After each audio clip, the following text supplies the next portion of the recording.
춘배의 똑똑한 부동산. 안녕하세요. 춘배의 똑똑한 부동산의 치우입니다. 꽤 오래간만에 인사를 드리는 것 같네요. 하는 일도 좀 있었고요. 또 마무리를 지어야 될 일도 좀 있어서 나름대로 좀 오랜 시간이 지났다고 생각이 드넉하네요. 정부 정책이 하루가 다르다 보니까 과연 이게 이렇게 하는 것이 옳은 것인지 옳지 않은 것인지 혼란이 올 때가 좀 있죠. 그렇다고 하더라도 큰 틀에 있어서 추세가 무너지는 것은 아니니까 안심하고 투자에 좀 임하셔도 될 것 같은데, 그것은 받아들이는 사람들의 다르기 때문에 저도 함부로 건넬 수 있는 말이 아닌 것 같습니다. 오늘은 부동산의 가격과 가치에 관해서 이야기를 한번 해보려고 하는데요. 부동산의 가격과 가치는 같은 것 같으면서도 또 다른 그 뉘앙스가 풍기죠. 일단 가격에 관한 이야기를 한번 해볼게요. 가격이 비싸다, 싸다. 그 기준이 뭘까요? 사람마다 그것을 바라보는 기준이 다르기 때문에 비싸면 비싸는 대로 사고 또 저렴하면 저렴한 대로 사는 경우가 있어요. 그런데 투자자는 비싸다고 해야 사는 것이 아니라 저렴하다고 해서 무조건 또 사는 것도 아니죠. 일단은 내가 투자한 물건이 이익을 남길 수 있으면 비싸도 사야죠. 내가 투자를 하는 물건이 진짜 싼데 이익을 남기지 못할 것 같아. 그러면 절대 사면 안 되죠. 왜? 투자자는 이익을 먹고 사는 사람들이에요. 현재의 이익이 아닌 미래의 이익을요. 그러다 보니까 가격을 산정할 때 가격이 비싸다, 저렴하다 하는 그 기준은 굉장히 큽니다. 자, 그러면 이 가격이 비싸다, 저렴하다는 그 기준은 어떻게 선정할 수 있을까요? 물론 부동산 사장님한테 이 물건 비싸요? 아니면 싸요? 물어볼 수도 있죠. 문제는 그 말을 믿을 수 있냐라는 거죠. 신빙성이 없죠. 그럼 신빙성이 있게끔 만들려면 정확한 시세조사가 필요해요. 그렇다면 시세조사는 어떻게 하냐? 근처 부동산을 갈 수도 있고 좀 다른 부동산을 갈 수도 있지만 평균적으로 한 3군데 정도를 가는 게 좋아요. 가서 가장 높게 부르는 것과 가장 낮게 부르는 것을 뺀 나머지를 가지고 논하는 방법이 하나 있고요. 이 3가지의 평균 가격을 산출해서 또 시세를 정하는 것도 있어요. 시세는 컴퓨터에 나와 있는 뭐뭐뭐 보면 되지 않나요?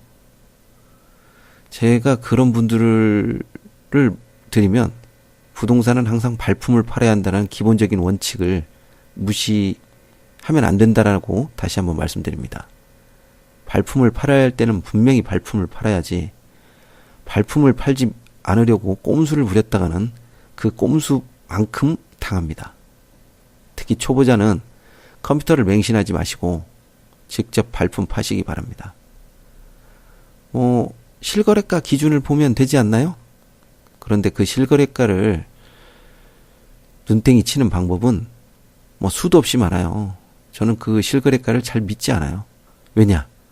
내가 그 실거래를 여러 번 속이거든요. 실거래가에 관한 것들은 여러 번 속이는 방법은 카페에도 엄청 많이 나와 있고, 또 제가 했던 것만 해도 셀 수 없는 방법이 많이 있었던 것 같아요. 그런 걸 믿지 마시고 자신이 직접 조사한 것만 믿는다라는 원칙을 세워보는 것도 그렇게 나쁘지 않다라는 생각이 드네요. 일단 그런 식으로 해서 가격을 비싸다, 싸다 이런 식으로 논하지 말고, 날아갈 수 있냐 가격이, 내가 이것을 매수했을 때 내가 나중에 다시 팔을 때 분명히 이익이 남냐 안 남냐 이런 쪽으로 봐야죠. 그게 주택이 됐든 상가가 됐든 토지가 됐든 이익이 남지 않는데 투자자가 투자를 한다라는 것은 말이 안 되는 거죠. 투자자는 봉사자는 아니죠. 투자자는 이익을 쫓아서 움직여야 되고 이익이 있는 곳에 냄새를 귀신같이 맡아야죠. 투자자는 재미로 투자하는 사람이 아니죠. 취미 활동? 가끔가다 취미로 이렇게 부동산 투자하신다는 분이 있어요.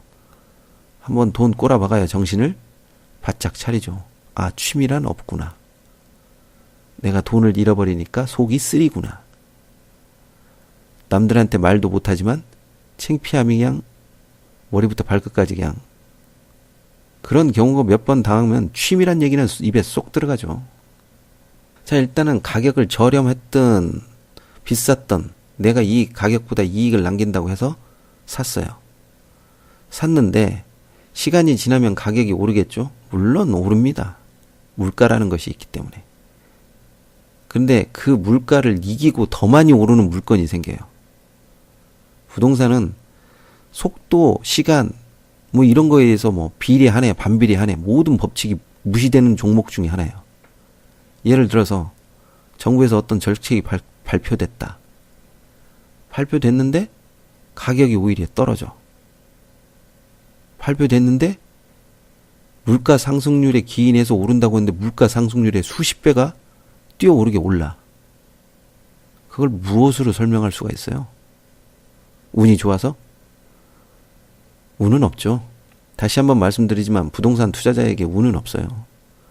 운이라고 하는 것은 사실상 내가 조금 어떤 그 가능성을 봤기 때문이라고 생각해야지 운이 좋아서. 그러면 매번 투자에 성공하는 사람은 운이 좋기 때문에 뭐 로또라도 사야 되나? 그런 건 아니죠. 그럴 필요도 없고요. 가치를 살리는 일을 좀 많이 해야죠. 과연 어떤 가치를 살려야 될까요? 뭐 아파트가 됐다면 리모델링을 해야 하고, 상가 같은 경우에는 상권을 살리는 연구를 해봐야죠. 아, 이 건물에 어떤 업종이 들어야 그 사람도 살고 나도 좋고 옆에 사람도 좋고 더불어 사는 것을 뭐 추천합니다. 상업지 같은 경우. 뭐 토지 같은 경우에는 풀을 벤다라든지 땅을 복토를 한다든지 전기를 끌어온다든지 물기를 낸다든지 뭐 이런 것이 이제 가치를 살리는 일이죠. 그런데 이 가치를 살리는 일이 목적이 있어야 돼요. 목적이 없으면 가치를 하는 일이 자꾸 의심이 들어요. 내가 이거 해서 되나? 이거 한다고 해서 얼마나 오르는 거 아니야? 오른다면 얼마나 오르고 떨어진다면 얼마나 떨어질 것인가? 뭐 계속 생각을 해보는데 목적이 없이 하다 보니까 일에 진척도 없고 할 맛도 안 나죠. 사실상. 대부분 그렇지만 특히 부동산은 가치를 살리는 일을 잘해야죠. 어떤 사람이 아이디어가 좋아서, 어떤 사람은 운이 좋아서. 그것은 진짜 말 지어내기 좋아하는 사람들이 하는 말이죠. 정확하게 계산하시고 정확하게 한번 자기가 가진 물건을 냉철하게 보고 다른 사람 의견도 들어보고 그런 식으로 해도 이익이 나물똥말똥한데 주먹구구로 한다? 100% 손해죠. 아, 100% 손해는 좀 그렇고 185%?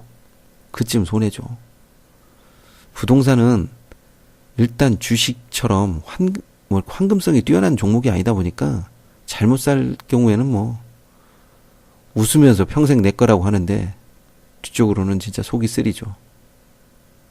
부동산도 종목이 많이 있지만 제대로 잘못된 종목을 고르시지 않으면 항상 눈탱이 당할 수 있는 여지가 100%를 넘는다는 거 잊지 마십시오. 가격을 싸다 비싸다 한다고 하더라도 정확한 그 산출 근거를 따서 비싸도 사야 될 때가 있고 싸도 손대면 안 될 때가 있는 것처럼 가격 가치도 가치를 논함에 있어서 잘못된 가치를 만드는 경우도 있고 우연치 않게 더 큰 가치를 창출하는 경우도 굉장히 많아요. 그런 상황을 만드는 것은 결국 투자자의 안목이죠. 투자자의 안목이라고 하는 것은 제가 춘배글에도 써놨지만 이 땅이 어떻게 변하고 이 건물이 어떻게 변해서 나에게 어떤 식으로 수익이 돌아올 것인가를 미리 예측하는 그 예지 능력이죠. 추론 능력이고 그걸 안목이라고 부릅니다. 그런 안목이 어느 날 갑자기 뿅 하니 나타날 거라고 생각하시는 분은 없죠. 현미경 카페에 보면 참 다양한 얘기가 많아요. 금리에서부터 수많은 얘기가 굉장히 많아요. 그 많은 이야기를 그냥 아 이렇구나라고 이렇게 보고 흘겨버리면 정말 그렇게 보고 흘길 수밖에 없는 그런 글들이 돼요. 근데 제가 보는 입장에서 그렇게 흘길 만한 글은 아니거든요. 정말 어떤 때는 무릎을 탁 치면서 봐야 될 글도 있고, 또 어떤 때는 이 방법을 한번 따라서 해봐야겠다라고 하는 그런 글도 있습니다. 옥석을 가리는 작업이 필요한데 현미경 카페에는 그래도 돌보다는 옥이 좀 많은 것 같아요. 개인적인 의견이었습니다. 그렇더라도 카페에서 질문도 좀 많이 해주시고 또 이런저런 얘기도 좀 많이 해주셨으면 좋겠어요. 가격과 가치 절대 같은 말이 아니라는 거 잊지 말으셨으면 합니다. 오늘 제가 할 이야기는 어느 정도 조금 정리가 됐다고 생각하는데, 또 궁금하신 것이 있으면 현미경 카페로 들어오셔서 질문도 많이 해주시기 바랍니다. 또 좋아요와 구독하기는 늘 말씀드리지만 필수입니다. 다음에 뵙겠습니다.